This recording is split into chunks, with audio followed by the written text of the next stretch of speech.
My husband stood in the doorway of what used to be my home office and said, "My sister needs your room. Move out. Not our office. Not the guest room. My room. The one I converted from a spare bedroom into a workspace 2 years ago. The one with my desk, my monitor, my client files, the closet where I kept the equipment for my freelance design business."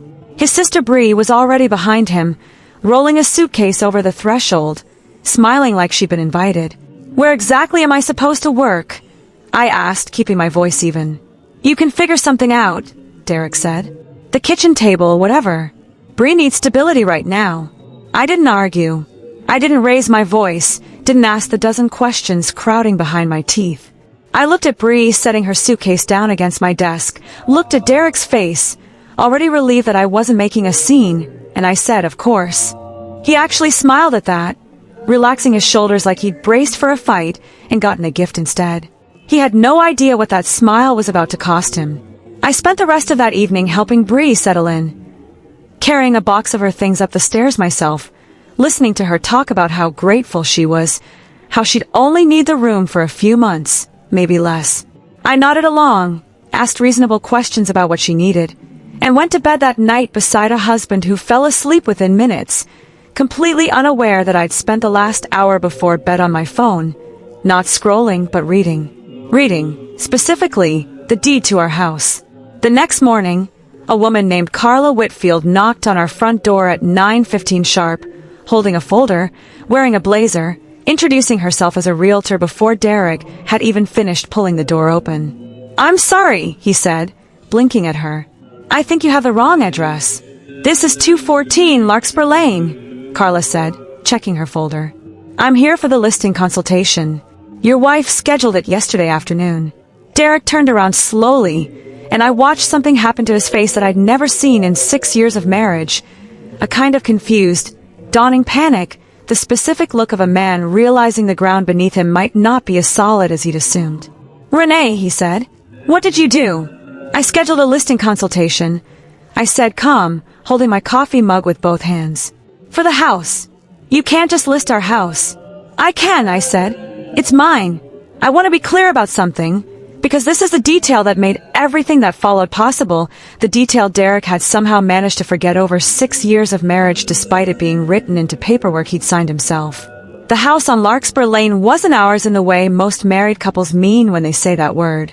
It was mine, purchased 2 years before I ever met Derek, using an inheritance from my grandmother, titled solely under my name, and kept that way deliberately through a post-nuptial agreement we'd signed early in our marriage, back when Derek's previous divorce had left him cautious enough to want clear boundaries around property, boundaries he'd insisted on just as much as I had, back before he'd apparently decided those boundaries only mattered when they protected him. My name is Renee Ashford. I'm 34 years old. I live outside Nashville, Tennessee, and I run a small but genuinely successful freelance graphic design business from home, bringing in close to $90,000 a year working with clients across the country.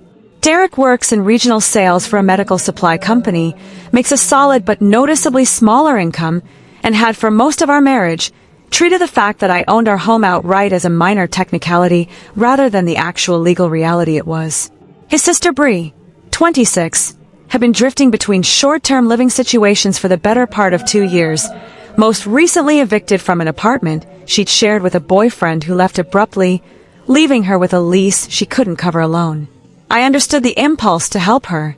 What I didn't understand, standing in my own kitchen watching my husband's face go pale in front of a realtor he had no idea I'd contacted, was how he'd convinced himself he had the authority to give away a room in a house that had never once, on paper, belonged to him. "Carla," I said, turning to the woman still standing patiently in our doorway, folder in hand. "Why don't you come in? We have a lot to discuss." Derek didn't move from the hallway.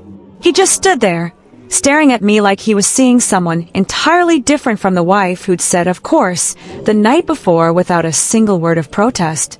Carla sat at our kitchen table for 20 minutes, walking through comparable listings in our neighborhood, market timing, an estimated value that made Derek visibly flinch when she said it out loud. I asked polite, informed questions. Derek said almost nothing, standing near the counter with his arms crossed, watching me the way you watch a stranger who's suddenly wearing your spouse's face. After Carla left, promising to email a formal listing agreement whenever you're ready to move forward, Derek finally found his voice. "You can't actually sell this house," he said. "You wouldn't do that to me. To us. I scheduled a consultation," I said. "I didn't sign anything. But I wanted you to understand something clearly, since apparently 6 years of marriage hasn't made it clear enough. This house is mine. Legally. Completely. The same way it's been mine since before you and I ever met. You don't get to decide who lives in it without asking me first." "It's always felt like ours," he said, quieter now. "It felt that way to me too," I said. "Right up until yesterday, when you stood in my office and told me to move out of my own room so your sister could take it, without asking a single question about what that would actually require of me. To understand why that sentence hit as hard as it did, you'd need to understand the 6 years that came before it. The small accumulating moments I'd let go, because arguing about them individually always felt smaller than the pattern actually was. 2 years into our marriage, Derek's mother, Sandra, needed help after a knee surgery, and I offered, without being asked, to drive her to appointments for 3 weeks while she recovered, rearranging client deadlines to make it work. Derek thanked me for that at the time, genuinely, and I remember feeling good about it. The way you feel good about generosity that's actually chosen rather than extracted. The pattern started shifting the following year, when Bree first lost her apartment after a falling out with a roommate. Derek suggested she stay with us, just for a couple weeks, and I agreed, because 2 weeks felt reasonable. Those 2 weeks became 6, during which Bree contributed nothing toward groceries or utilities despite working part-time hours at a boutique, and when I gently raised the question of a timeline with Derek, he said, "She's family, Renee. You're acting like she's some stranger mooching off us." I let that sting settle instead of pushing back harder, because pushing back always seemed to cost more relationship capital than it was worth. The second incident that mattered came 8 months ago, when Derek quietly co-signed a car loan for Bree without telling me until the first missed payment notice arrived at our house, listing our address as a backup contact neither of us had agreed to provide. I found out by accident, sorting mail, and when I confronted him, he said, "It's not really your business. It's not money that comes out of anything you touch," which struck me as strange even then, since we filed taxes jointly, and our credit was more intertwined than he seemed to want to admit whenever it was convenient not to. I let that go too, mostly because fighting about it after the fact felt pointless, and because some part of me had already started quietly, deliberately, protecting myself in ways I hadn't fully named yet, even to myself. What I hadn't done, until the moment Bree wheeled her suitcase into my office, was understand the full shape of what Derek actually believed about our marriage, that whatever was mine was available for his family's use whenever he decided it was needed, and that my job, my space, my legal ownership of our home, existed as background facts he could override whenever loyalty to Bree required it. "You've been planning something," Derek said now, standing in our kitchen, looking at me like he was finally, belatedly, trying to read a person he'd stopped actually looking at years ago. "This isn't just about yesterday." "No," I said. "It's not." "I've been paying attention," I said, "for longer than you probably realize." I walked to the small drawer in the kitchen island where I kept household paperwork and pulled out a folder I'd started building 3 months earlier, not because I'd anticipated exactly this moment, but because a pattern had become impossible to ignore once I let myself actually look at it directly instead of explaining it away piece by piece. Inside were copies of the car loan notice from 8 months ago, a screenshot of a text exchange I'd found on our shared family calendar app, an argument thread between Derek and his mother Sandra from 4 months back, where Sandra had written, "Bree needs somewhere stable. Renee's always been generous. I'm sure she won't mind." Derek had responded with a thumbs-up emoji, nothing more, as if my willingness had already been assumed and settled without a single word passing between him and me.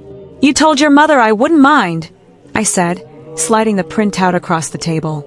"For months ago, before you ever mentioned any of this to me." Derek stared at the screenshot for a long moment. "That's not... Mom brought it up. I was just being polite." "You were making a commitment on my behalf about my own house," I said. "That's not politeness, Derek. That's a pattern. And I only found this because I finally started looking." I told him then about the third thing I'd noticed, the thing that had quietly tipped everything into focus for me weeks before Bree ever showed up with a suitcase. I'd been reviewing our joint checking account for tax preparation and found a recurring $400 transfer monthly going out to an account labeled simply BA for the past 5 months. $4,000, quietly moved, never discussed. That's Bree's rent help, Derek admitted, after a pause that told me he'd hoped I'd never ask.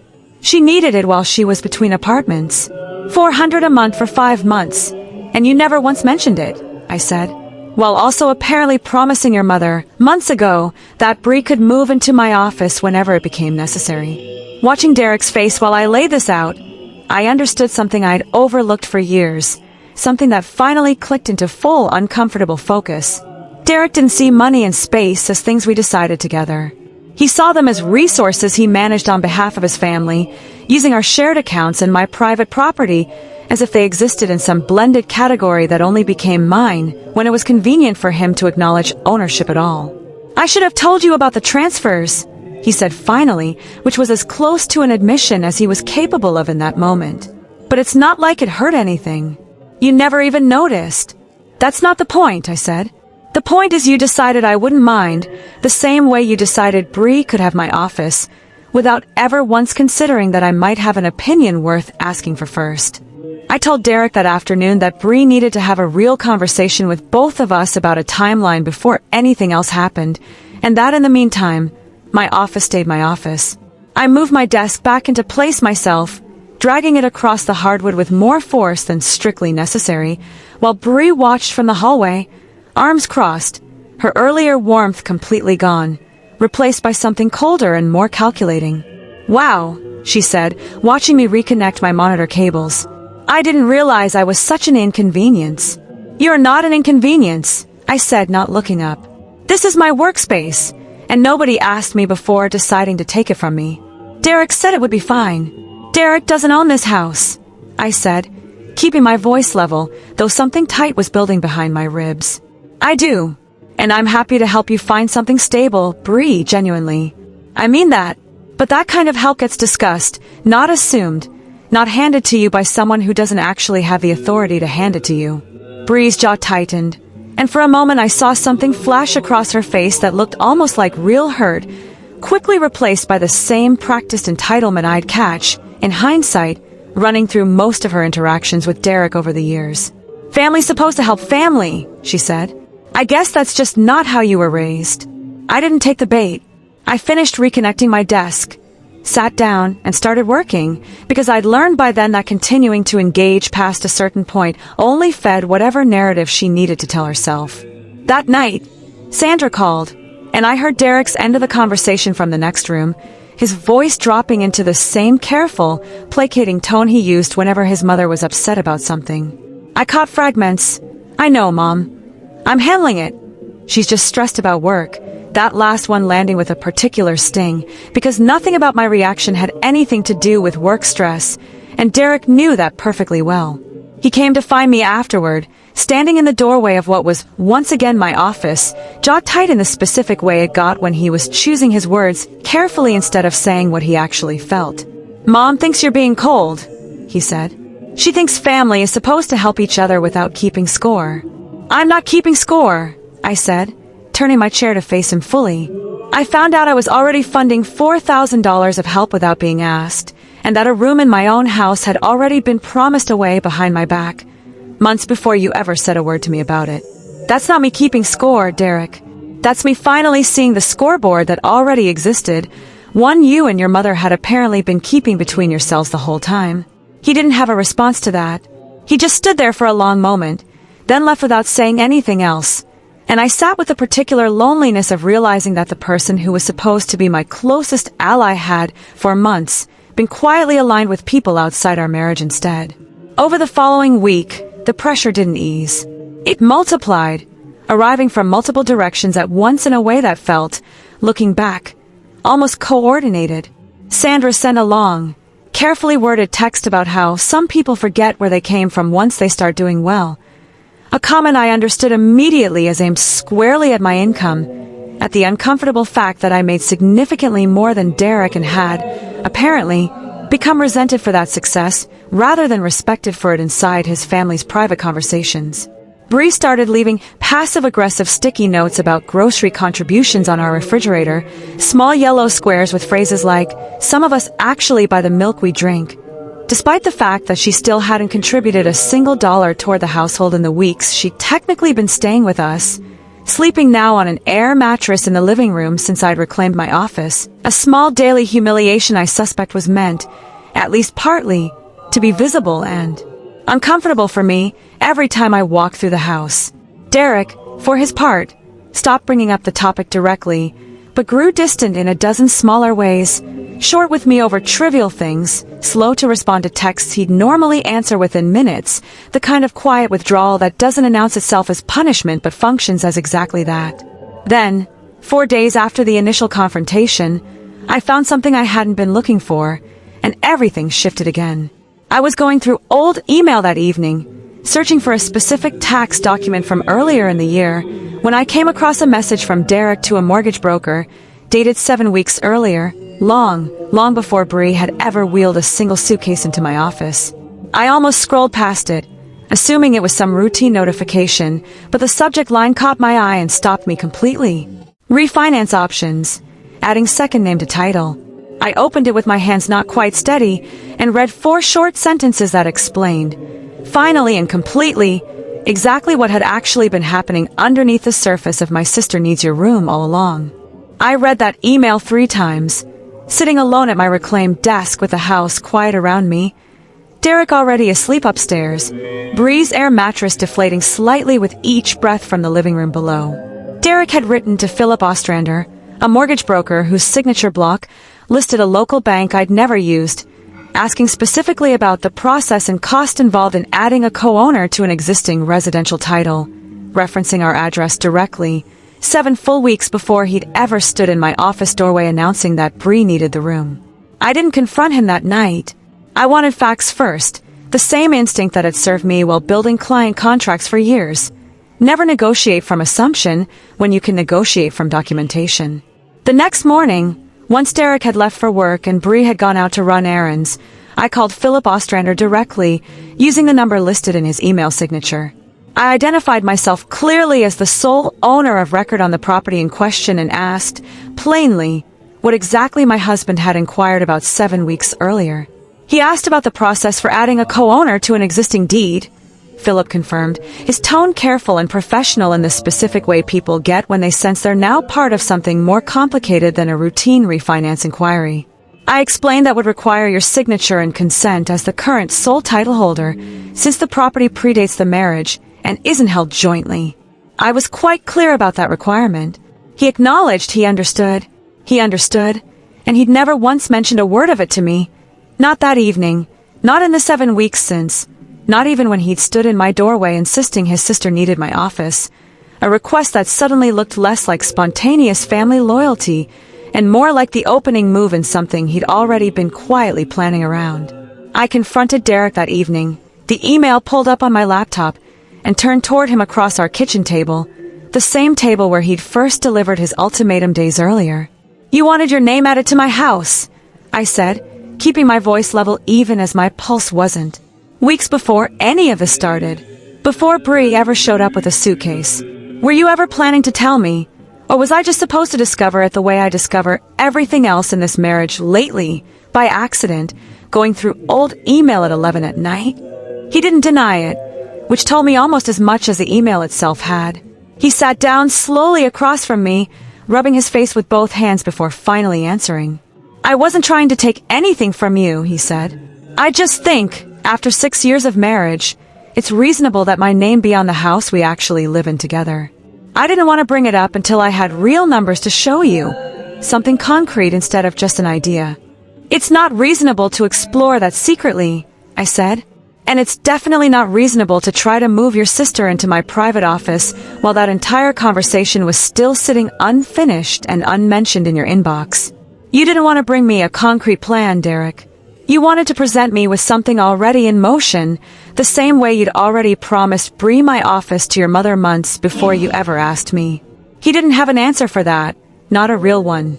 He offered something about not wanting to make me anxious with half-formed ideas, language that sounded rehearsed, defensive, the kind of explanation people build after the fact rather than one that reflects what actually motivated them in the moment. That was the night I called a colleague of a friend's divorce attorney, a name I'd been given weeks earlier almost as an afterthought by a friend who'd gone through her own complicated separation, an attorney named Diane Marsh who specialized in property and family law throughout Tennessee. I laid out everything for her over the phone.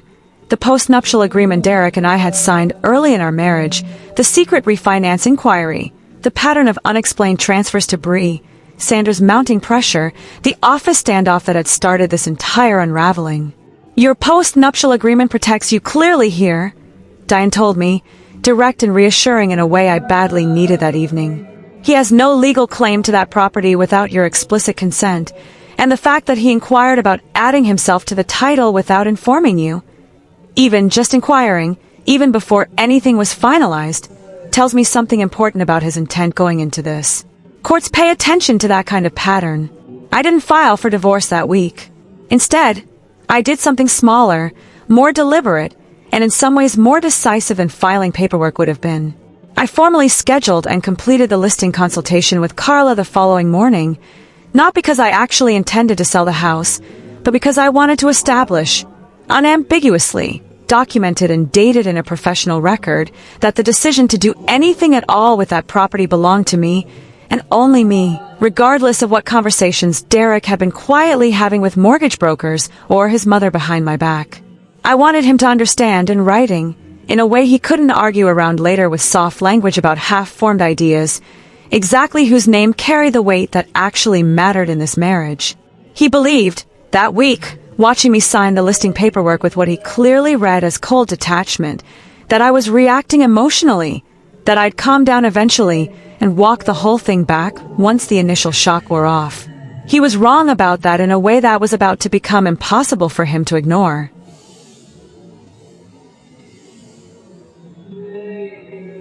Diane's deeper investigation into our financial history, once I gave her formal authorization to pull complete statement records rather than relying on my own partial memory of the transfers, turned up something none of us had fully anticipated. The $400 monthly transfers to Bree hadn't started 5 months ago, the timeline Derek had originally given me. Bank records, once fully requested and reviewed, show the pattern stretching back nearly 2 full years, disguised under a rotating set of labels: BA rent, family help, loan repay. Each one slightly different, as if Derek had been quietly aware, even subconsciously, that a consistent label might eventually draw my attention. Total amount moved, over that 2-year period, $9,600, none of it ever mentioned to me directly, none of it ever repaid despite occasionally being labeled, hopefully, as a loan rather than a gift. Derek's response, when Diane and I laid the full documented history in front of him during a mediation session neither of us had wanted but both of us needed, wasn't an apology. It was instead a justification, delivered in the tired, slightly defensive tone of a man who still, even then, didn't fully understand why any of this had escalated as far as it had. "She's my sister," he said. "I don't need to itemize every single dollar I spend helping my own family." "You do," I said, "when half of that money came from an account with my name on it too, earned from my clients, my work, money you never once asked me about before deciding how it would be spent. I didn't pursue any of this criminally. There was no outright fraud in the strict legal sense, just years of quiet financial dishonesty layered inside a marriage that had never, I was slowly understanding, been as equal or as transparent as I'd let myself believe for most of 6 years. What I pursued instead was separation, clean, documented, and final. I formally withdrew the house listing once Diane confirmed, in writing, that my sole ownership was legally uncontested and fully secure, choosing deliberately to keep the home rather than sell it. A decision that was, for the first time in this entire ordeal, entirely and unambiguously mine to make, free of any lingering threat that Derek might quietly attach himself to the title while I wasn't looking. Derek and I formally separated 4 months later. The divorce settlement, given the strength of the post-nuptial agreement and the fully documented financial history Diane had compiled, moved through the process more cleanly than I'd braced myself for. The house stayed entirely mine, and the $9,600, characterized by Diane in negotiations as improper unilateral use of jointly held marital funds, factored directly into the final financial settlement, meaningfully reducing what Derek was otherwise entitled to claim from our shared accounts and retirement contributions. Bree moved back in with Sandra within 3 weeks of Derek officially moving his own things out of the house. I never received a genuine apology from either of them, though Sandra did send one final, brief text several months after everything had settled, reading simply, "I hope you're doing well." A message I considered for a long moment before deciding not to respond, not out of lingering cruelty, but because I'd finally, fully stopped needing anything at all from that family to feel settled and whole in my own life. I kept the house on Larkspur Lane, exactly as I'd always planned to, once the threat of losing partial control of it had fully passed. I turned my office back into precisely what it had always been before Bree's suitcase ever crossed the threshold. My desk facing the window where morning light comes in clean and gold around 8 o'clock. My client files organized the specific, deliberate way I've always preferred them, a private, productive space nobody gets to hand away on my behalf ever again without my full knowledge and consent. I think, sometimes, late at night when the house is quiet the way it used to be quiet with 2 people in it instead of 1, about that first evening, carrying Bree's box up the stairs myself, saying of course, without a single word of protest, watching Derek's shoulders relax with relief at how easy I was apparently making this for him. I think about how completely he misread that calm as surrender instead of what it actually was. A woman quietly, deliberately reaching for the one piece of paper that had protected her all along, long before she ever imagined she'd actually need it.